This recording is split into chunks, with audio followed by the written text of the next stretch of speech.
Hi, welcome to Ashwini cooking. ನಾನಿವತ್ತು dragon fruit juice ಮಾಡ್ಕೊಳ್ಳೋದು ಹೇಗೆ ಅನ್ನೋದನ್ನು ತೋರಿಸ್ತಾ ಇದ್ದೀನಿ. ತುಂಬಾ ಈಸಿಯಾಗಿರುತ್ತೆ, ಹೇಗೆ ಮಾಡೋದು ಅಂತ ನೋಡೋಣ. ನೋಡೋದಕ್ಕಿಂತ ಮುಂಚಿತವಾಗಿ ಪ್ಲೀಸ್ ಸಬ್ಸ್ಕ್ರೈಬ್ ಮಾಡ್ಕೊಳ್ಳಿ.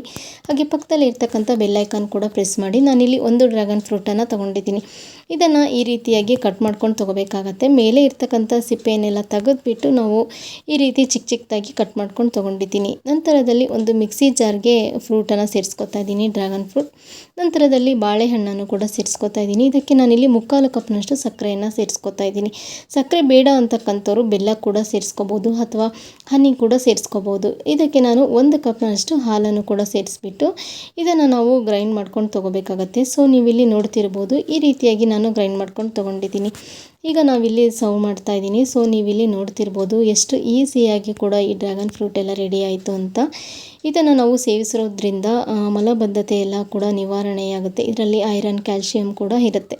ಇದನ್ನು ಒಂದು ಸಲ ನೀವು ಕೂಡ ಟ್ರೈ ಮಾಡಿ ನೋಡಿ, ಕಮೆಂಟ್ ಮೂಲಕ ತಿಳಿಸಿ. Thank you.